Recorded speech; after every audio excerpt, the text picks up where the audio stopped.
मैं ये पेपर देने जा रहा हूं, तो आप ये मान के चलिए उन तमाम गधों से आप पहले ही आगे निकल चुके हैं जो इस बारे में सोच तक नहीं सकते। देखते हो ना, ऑफिसर्स टाइप के होते हैं, एजेंट्स टाइप के होते हैं जो एकदम डेडिकेटेड होते हैं कि मेरे को ये है, मतलब बातों से नहीं हादसों से भी सीखना पड़ता है। तो ये आपके साथ जो हादसा हो गया है, एक ही लास्ट चांस है, इसमें फेल हो गए तो क्या करेंगे? अगर मान लो मैं तय पंकज सर आप ही बताएं कि एक लास्ट चांस है, क्योंकि इसके बाद आप सेकंड ड्रॉप करते हो तो आईआईटी के लिए एलिजिबल नहीं रहते हो, तो एक ही लास्ट चांस है, अगर इसमें फेल हो गए तो क्या करेंगे? बहुत बढ़िया सवाल है ये। और जब अपने पास एक ही मौका है और सामने कुछ अब बचा नहीं है तो कोई ऑप्शन नहीं होता ना, तो लोग बहुत बढ़िया खेलते हैं फिर। तो वही आपको करना है, इस बैच के साथ जुड़ो एकदम, और अपना जो तुम्हारा लास्ट चांस है ना, तो वो हम लोग अपना भी लास्ट चांस मान के चलेंगे कि यार तुम्हें इसी वाले चांस में सिलेक्ट कराना है, ठीक है। उसी तरीके से आपको पूरी तैयारी कराई जाएगी। देखो पिछले साल आपने 12th दिया, आपका बस ये एक आखिरी मौका है। आपने बहुत सारी चीजें देखी होंगी, एक तैयारी का जो फेज होता है उसमें कई सारी चीजें सीखने के लिए होती हैं अदर देन कंटेंट, है ना। जैसे जो पढ़ते हो वो तो ठीक है, लेकिन आपने वो रातें जागी हैं, ठीक है। आप बैठ के कई बार रोए भी होगे कि यार क्या हो रहा है, समझ नहीं आ रहा कि क्या चल रहा है जिंदगी में। बहुत सारी चीजें होती हैं, वो फेज आप देख चुके हो, है ना। और एक झटका खा के आप आ चुके हो।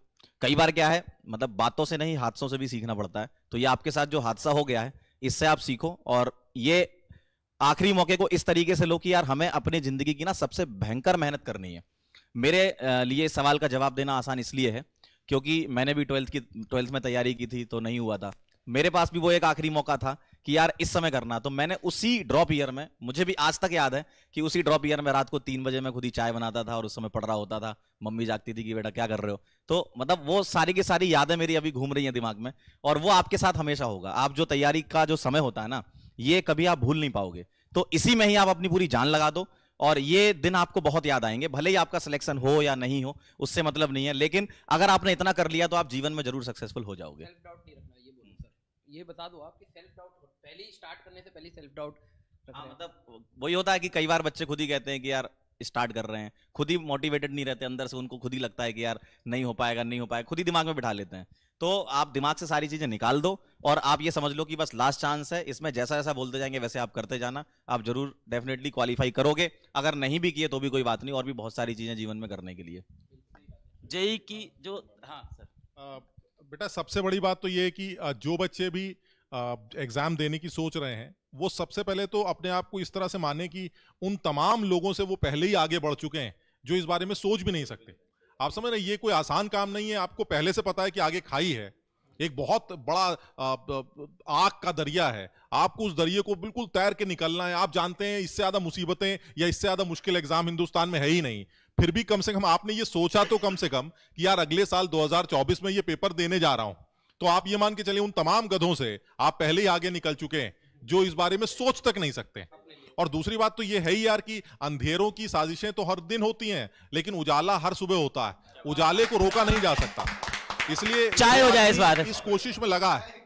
एक बार चाय और इस बात पे। हाँ, मतलब मुझे लगता है जो आदमी इस कोशिश में लगा है उसको सफलता मिलेगी मिलेगी। और दूसरा और कुछ नहीं तो इस एग्जाम से ये तो सीखोगे कि मेहनत कैसे की जाती, कितनी मेहनत की जाती। लाइफ में मेहनत करना जिसको आता है वो कभी भी परेशान या अनसक्सेसफुल नहीं हो सकता, इसमें कोई डाउट नहीं है ना बेटा। तो इसलिए सब लोग अपने ऊपर भरोसा रखें और ऊपर वाले पे भरोसा रखें। अपने माँ बाप के लिए ये करने की सोची है तो मुझे लगता है ऊपर वाला तुम्हारा साथ जरूर देगा और जरूर तुम लोगों को सफलता हासिल होगी। इसमें मैं छोटा सा एक आंसर दे देता हूं अपनी तरफ से, जितना मुझे समझ में आता है कि अगर फेल हो गए तो क्या। तो यार जेई की तैयारी सिर्फ जेई क्रैक नहीं कराती है, जेई की तैयारी आपको लाइफ क्रैक करना सिखाती है, आपको डिसिप्लिन सिखाती है, आपको हार्ड वर्किंग सिखाती है, आपको नेवर गिव अप एटीट्यूड सिखाती है जेई की तैयारी। जब आप सुबह 6 बजे उठोगे, अपना पिछले क्लास का रिवीजन करोगे, कल क्या पढ़ा था, फिर 9 बजे से अपनी क्लास अटेंड करना स्टार्ट करोगे, फिर क्लास खत्म होगी होमवर्क सॉल्व करना स्टार्ट करोगे, फिर हर फ्राइडे सैटरडे को अपने संडे के टेस्ट की तैयारी करोगे, फिर टेस्ट दोगे, टेस्ट का एनालिसिस देखोगे कि मैंने कैसा परफॉर्म किया, टॉपर ने कैसा परफॉर्म किया, एवरेज बच्चा कैसा परफॉर्म करे, सारे फीचर्स भी हैं ऐप में। फिर उससे आप सीखोगे यार अब मेरे ये गलती हो गई थी, इसको मुझे इंप्रूव करना है। तो सेल्फ इंप्रूवमेंट प्रोग्राम आप इसको कह सकते हो सकता है, मैं कह रहा हूं, देखो ऐसा नहीं कह सकते कि निकल ही जाएगा, हो सकता है आपका जेई का एग्जाम ना निकले, पर एक गोल को चेस करना, लाइफ में मेहनत करना, लाइफ में डिसिप्लिन में रहना, ये आप सीख जाओगे।